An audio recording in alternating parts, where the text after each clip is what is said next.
தமிழர்கள் யார்? தமிழ்நாட்டில் இருக்கிறதுனாலயோ தமிழ் பேசுறதுனால யாரும் தமிழர் ஆயிட முடியாது. நம்ம பார்க்க அரசியல் பார்க்க எல்லாருமே நாம் தமிழர்னு சொல்லிக்கிறாங்க.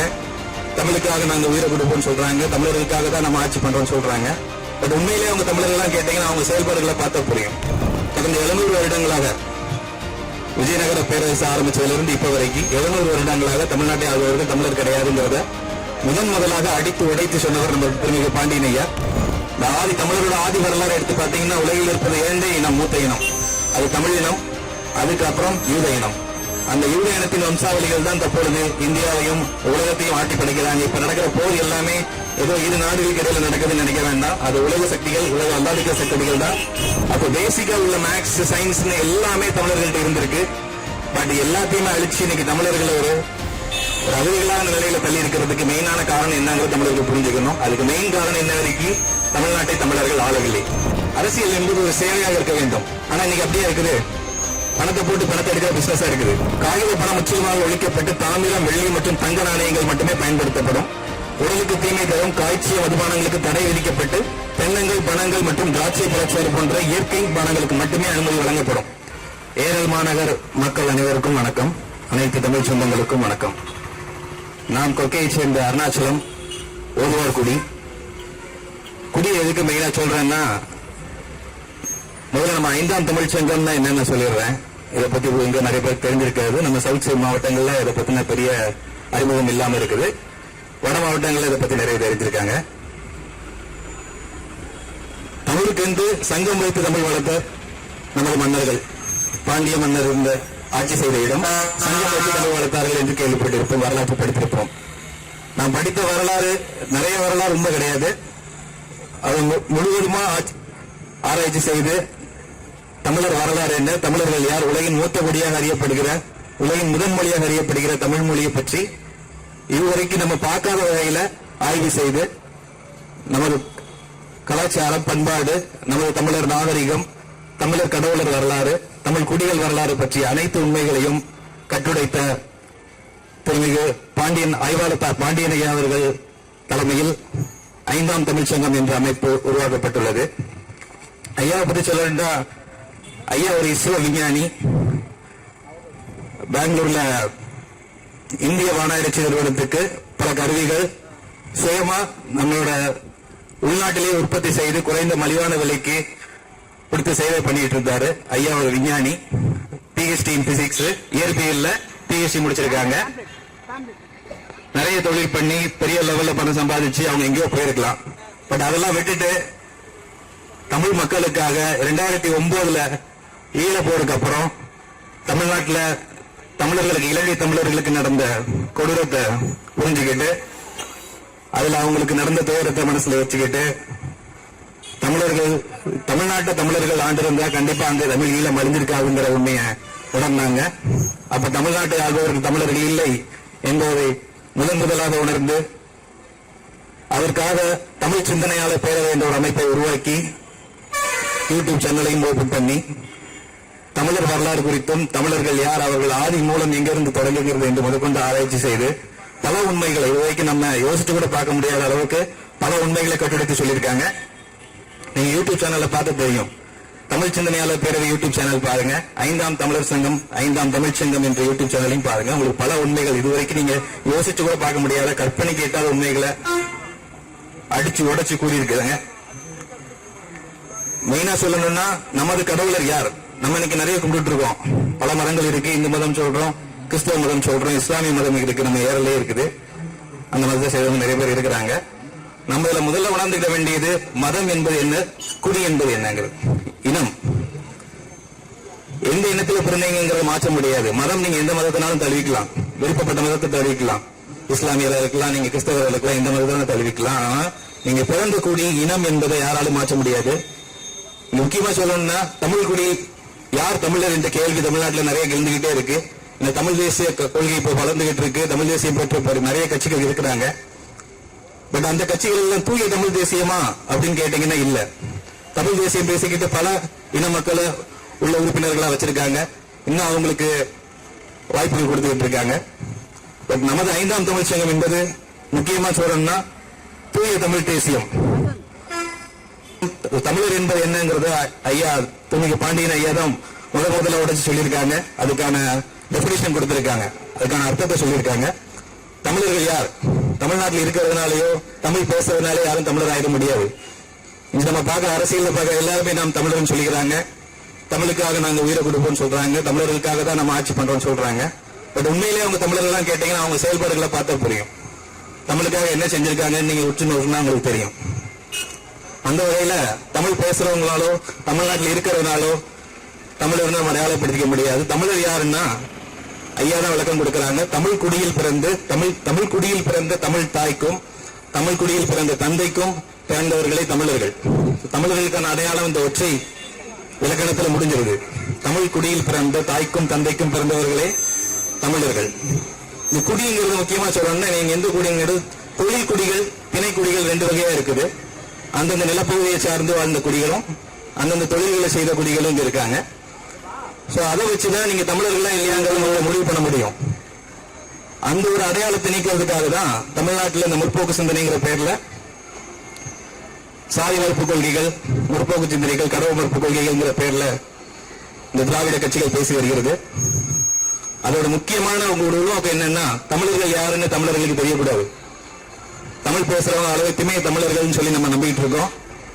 நம்ம தமிழ்நாட்டில் மக்கள்கிட்ட மெயினான இந்த இன்னசென்ஸ் அதுதான் அவங்களுக்குள்ள ப்ராப்ளமே. சினிமா மோகம், சினிமாவில் நடிக்கிற மாதிரி தமிழ் நாம் தமிழ் சொல்லிக்கிட்டு எல்லாரும் தமிழர் நம்பிட்டு இருக்கோம்.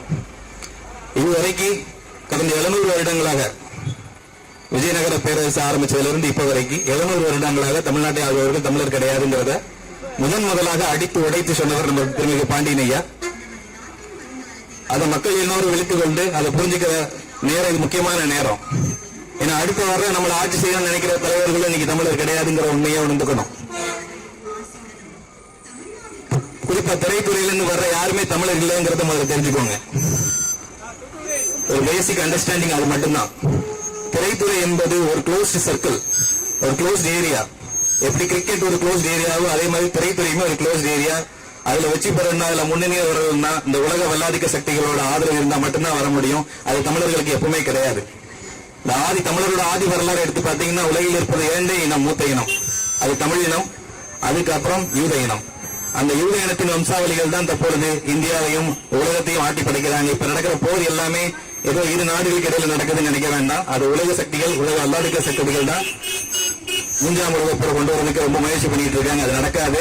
ஏன்னா கலியுகம் நடக்குதுன்னு நம்ம நினைச்சிட்டு இருக்கோம். பட் கலியுகங்கிறது இங்க முடிஞ்சிருச்சு. 2012 கலியுகம் முடிந்து சத்தியுகம் ஆரம்பித்து விட்டது என்பதை நமது ஆய்வறிஞர் பாண்டியன் ஐயா கூறியுள்ளார்.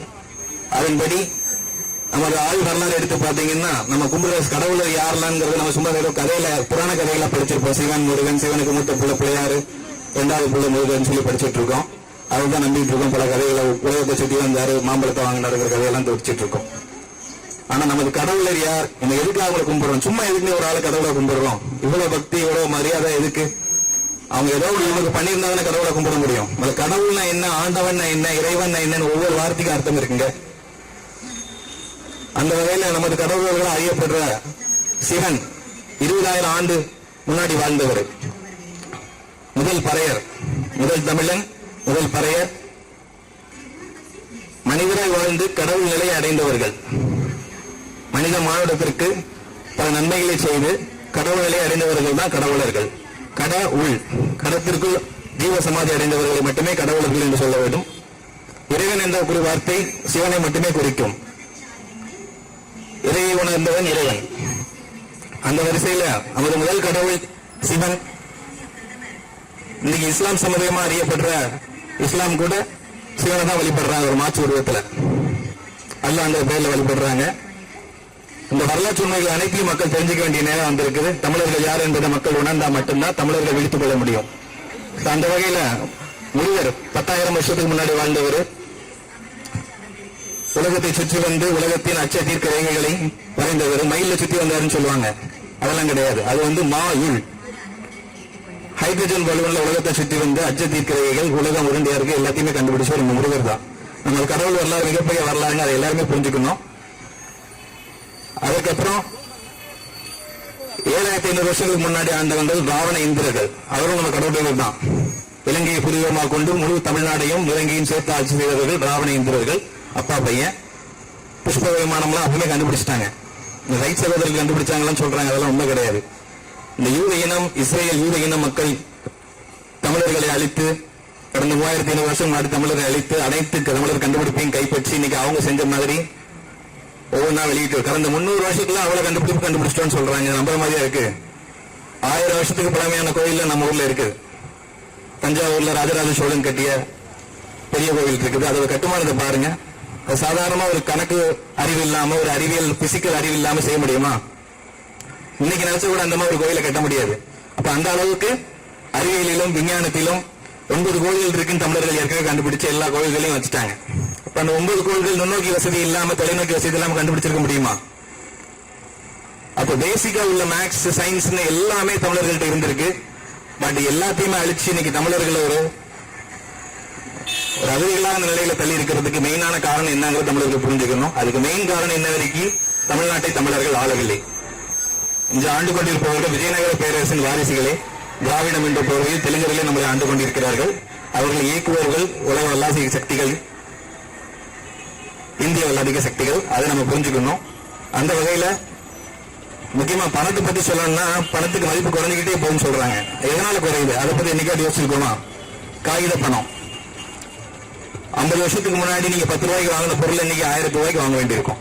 தங்கம் 10 ரூபாய் இருந்திருக்கும். 50 வருஷத்துக்கு முன்னாடி ஒரு கிராமு 10 ரூபாய் இருந்திருக்கும். பட் இன்னைக்கு என்ன விலைக்குது? 15,000 ரூபாய் விற்குது. எதனால இந்த மாற்றம்? எதுக்கு விலை ஏறுது? அந்த பொருளுக்கான டிமாண்ட் கூடதா? கிடையாது. பட் ஏன் விலை ஏறுது? ஒவ்வொரு வருஷமும் எல்லா பொருட்களும் விலை ஏறுது. பட் நமக்கான கூலி ஏறுதா? பணவீக்கம்னு ஒரு கான்செப்ட் சொல்லுவாங்க. பொருளாதாரத்தில் தெரிஞ்சிருக்கவங்களுக்கு தெரியும். பணத்தோட மதிப்பு நாளுக்கு நாள் குறைஞ்சிக்கிட்டே இருக்கும். அதோட அர்த்தம் என்னன்னா, பணத்தோட பர்ச்சேசிங் பவர், வாங்கும் திறன் குறையுதுன்னு சொல்றாங்க. ஆனா வாங்கும் திறன் குறையில பணம் பிரிண்ட் அடிக்கிறாங்க. வெறும் காகித பணம் தானே. அது பணத்துக்கு 100 ரூபாய் மதிப்பு இருக்குன்னு எப்படி நம்ம அதை உணர்றோம்? நம்ம கவர்மெண்ட் அதுல கவர்னர் சைன் பண்ணி, ஆர்பிஐ கவர்னர் சைன் பண்ணி கொடுத்திருக்காங்க. இந்த பொருளுக்கான, இந்த பணத்திற்கு 100 ரூபாய் மதிப்புள்ள பொருளை நீங்க கொடுக்கலாம்னு சொல்லி நம்ம ஆர்பிஐ கவர்னர் ப்ராமிஸ் பண்ணி கொடுத்திருக்காங்க. அந்த ஒரு நம்பிக்கையில தான் செயல்படுறோம். நோட்டு எத்தனை நோட்டு அடிக்காங்க நமக்கு எப்படி தெரியும்? கவர்மெண்ட் மேல ஒரு நம்பிக்கை தானே. தங்கத்தை அடிப்படையா வச்சு அடிக்கிறாங்க. பட் எவ்வளவு அடிக்கிறாங்க உங்களுக்கு எப்படி தெரியும்? யார் அடிக்கிறான்னு தெரியுமா? ஒரு 10 நோட்டுக்காக நம்ம மாசம் ஃபுல்லா உழைச்சிக்கிட்டு இருக்கோம். பட் அதுக்கான மதிப்பு 1000 ரூபாய் தான்ங்கிறது எப்படி தெரியும் உங்களுக்கு? அது ஏன் கொஞ்சம் கூடிக்கிட்டே போகுது? பணத்தோட மதிப்பு குறைஞ்சிக்கிட்டே போகுது. நம்ம உழைப்போடு கூடிக்கிட்டே போகுது. சுதந்திரம் அடைஞ்சு 70-80 வருஷம் ஆக போகுது. இன்னும் அதே நிலையில தான் நீங்க இருக்கிறோம். எந்த வகையில நம்ம முன்னேறிக்கலாம்னு நினைக்கிறீங்க? அன்னைக்கு குடித்தொழில இருந்தாலும் இன்னைக்கு குடித்தொழில தான் இருக்காங்க. டெக்னாலஜி சும்மா மொபைல் போன் வச்சிருக்கோம், எல்லாம் யூஸ் பண்றாங்க, எல்லாம் முன்னேறிட்டுன்னு நினைக்கிறோம். பட் அது எதுவுமே நம்மளோட முன்னேற்றத்துக்கு கொடுக்கப்பட்டது கிடையாது. நம்மளை கண்காணிக்கிறது கொடுக்கப்பட்டது, நம்மளை கண்ட்ரோல் பண்றது கொடுக்கப்பட்டதுங்கிறத புரிஞ்சுக்கணும். அந்த வகையில 5ஆம் தமிழ்ச்சங்கம் என்ற அமைப்பு தமிழகம் முழுவதும் 2 வருடம் பட்டய படிப்பை நடத்தி நமது முனைவர் பாண்டியனைய தலைமையில அரசியலுக்கு முழுவதுமாக ஒரு தமிழ் உணர்வு உள்ள தமிழ் குடியில் பிறந்த தூய தமிழர்கள் மட்டும்தான் ஆட்சிக்கு வரணும். அப்பனா மட்டும்தான் தமிழ்நாட்டோட வளங்கள் பாதுகாக்கப்படும். இன்னைக்கு தமிழ்நாட்டில் இருக்கிற எல்லா பிரச்சனைக்கும், கேரளால முன்னை பெரியார் பிரச்சனை, கர்நாடகாவில் காவிரி பிரச்சனை, இலங்கையில மீனவர் பிரச்சனை, தமிழ் மீனவர்களுக்கு இத்தனை ஆட்சிகாலம் மாறிக்கிட்டே இருக்கு. எந்த அரசு வந்தால் இலங்கை பிரச்சனைக்கு ஏன் ஒரு தீர்வு காண முடியல? இன்னும் இலங்கை எவ்வளவு சின்ன நாடு, இந்தியா எவ்வளவு பெரிய நாடு. இந்தியாவால இலங்கையிட்ட பேசி சமரசம் பண்ண முடியாதா? ஒரு தீர்வு கொண்டு வர முடியாதா? அதை ஏன் பண்ண மாட்டேங்கிறாங்க? வாரத்துக்கு ஒரு நாள் ராமேஸ்வர மீனவர்கள், தமிழக மீனவர்கள் சிறைப்பிடிப்புங்கிற நியூஸ் வந்துகிட்டே இருக்கு, பார்த்துக்கிட்டே இருப்பீங்க. இது என்னைக்குதான் தீர்வு காண போறாங்க? இது எல்லாத்துக்கும் முக்கியமா ஒரே புள்ளி தான். அந்த ஒரு புள்ளியை புரிஞ்சுக்கிட்டாலே எங்களுக்கு எல்லாமே புரிஞ்சுவோம். தமிழ்நாட்டை தமிழர்கள் ஆள வேண்டும். இன்று ஆண்டு கொண்டிருக்கிறவர்கள் யாரும் தமிழர் கிடையாது. தமிழ் பேசுறவங்க யாரும் தமிழர் கிடையாது. சினிமால இருந்து தமிழகத்தை ஆட்சி செய்ய வரணுங்கிற எண்ணத்தோட வர்றவங்க யாரும் தமிழர் கிடையாதுங்கிறத முதல்ல புரிஞ்சுக்கணும். அப்போ நான் மட்டும்தான் தமிழ்நாடு தன் வளத்தை பாதுகாத்துக்கிட்டு ஒரு வளமான வாழ்க்கையை வாழ முடியும். அந்த வகையில் 5ஆம் தமிழ்ச்சங்கம் இன்று தமிழ்நாடு முழுவதும் பல தொகுதிகளில் 2 வருடம் அரசியல் பட்டை படிப்பு முடிந்த இளைஞர்களை, நல்ல கல்வி தகுந்து வாய்ந்த தூய தமிழ் மக்களை களத்தில் இறக்கியுள்ளது. அரசியலில் ஒரு புதிய மாற்றத்தை ஏற்படுத்த வேண்டும் என்ற காரணத்திற்காக. அரசியல் என்பது ஒரு சேவையாக இருக்க வேண்டும். ஆனா இன்னைக்கு அப்படியே இருக்குது. பணத்தை போட்டு பணத்தை எடுக்கிற பிசினஸா இருக்குது. அது பிசினஸ் தான். இத்தனை இடம் கொடுக்கிறோம், உள்மட்டிக்கு இத்தனை கொடுக்கிறோம், மகளிருக்கு உரிமை தொகை, பஸ்ல பேருந்து இலவசம், இதெல்லாம் எதுக்கு கொடுக்கிறோம்? உங்கள்கிட்ட பணம் இல்லையா? உங்களுக்கு தேவையான உங்களால வாங்கிக்க முடியாதா? அன்றாட சாப்பாட்டுக்கு நீங்க கவர்மெண்ட் நம்பியா இருக்கீங்க. கவர்மெண்டே நீங்க கொடுக்குற காசு தாங்க நடக்குது. கவர்மெண்ட் கொடுக்குற காசுலயே நீங்க வாழ்க்கையை ஓட்டணும். நீங்க கொடுக்கிற காசுல தான் கவர்மெண்ட்ங்கிறது என்னது? மக்களால் மக்களுக்காக மக்களே செய்யும் ஆட்சி தான் மக்களாட்சி, ஜனநாயகம் சொல்லப்படுறது. ஆனா இன்னைக்கு ஜனநாயகம்ங்கிறது அப்படியே இருக்குது. மக்களுக்கு நீங்க நினைக்கிறது பேசுறதுக்கோ உரிமை கிடையாது. நீங்க நினைச்ச இடத்துல ஒரு போராட்டம் பண்றதுக்கோ நீங்க நினைச்ச விஷயங்களை செய்யறதுக்கோ கவர்மெண்ட் உங்களுக்கு உரிமை தர்றது இல்லை. அப்ப யாரு இந்த கவர்மெண்ட் நடத்துறது? மக்களுக்கான கவர்மெண்டா இருந்தா மக்கள் பிரச்சனைகளை எவ்வளவு தூரம் வளர விடுவாங்களா? மக்களுக்கு இவ்வளவு தூரம் துன்பத்தை தர வேண்டிய விஷயங்களை இன்னும் இருக்க விட்டுட்டு இருப்பாங்களா சமுதாயத்துல? அந்த வகையில மக்களுக்கான ஆட்சி என்பது ஒரு சேவையாக இருக்க வேண்டும். அரசியல் என்பது சேவையாக இருக்க வேண்டும்.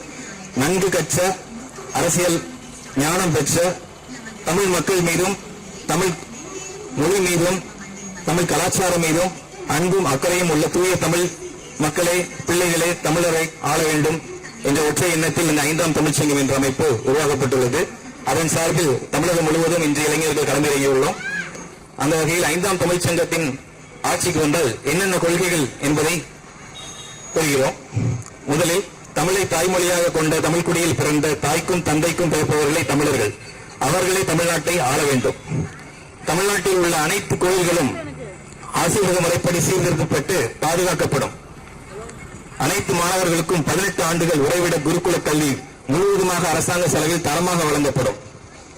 கல்வியும் மருத்துவம் தாங்க பேசிக். அது இன்னும் தனியார் மயமாக்கப்பட்டிருக்கு. இலவசமாக கவர்மெண்ட் ஸ்கூல் தான் இருக்குது, கவர்மெண்ட் ஆஸ்பத்திரி இருக்குன்னு நினைக்கிறீங்க. பட் அங்க ஒரு தனியார் மருத்துவமனை கிடைக்கிற அளவுக்கு தரமான சேவை வழங்கப்படுகிறதா? அதுல படிச்சவங்க தான் இன்னைக்கு மேல வந்து சொல்லுவீங்க. அதுல படிச்சுதான் கல்வி கண் இருந்த பல தலைவர்கள் நம்மள இந்த அளவு கொண்டு வந்திருக்காங்கன்னு சொல்லுவீங்க. அந்த வகையில கல்வி அந்த மருத்துவம் அரசுடைமையாக்கப்படும். தரமான சேவை அனைத்து மக்களுக்கும் ஒரே தரத்தில் அரசு செலவில் வழங்கப்படும். காகித பணம் முற்றிலுமாக ஒழிக்கப்பட்டு தாமிரம், வெள்ளி மற்றும் தங்க நாணயங்கள் மட்டுமே பயன்படுத்தப்படும். உடலுக்கு தீமை தரும் காய்ச்சிய மதுபானங்களுக்கு தடை விதிக்கப்பட்டு தென்னங்கள், பணங்கள் மற்றும் திராட்சை பழச்சாறு போன்ற இயற்கை பானங்களுக்கு மட்டுமே அனுமதி வழங்கப்படும். கல்விக் கொள்கையில் தமிழ் மற்றும் ஆங்கிலம் ஆகிய இருமொழி கொள்கை மட்டுமே பின்பற்றப்படும்.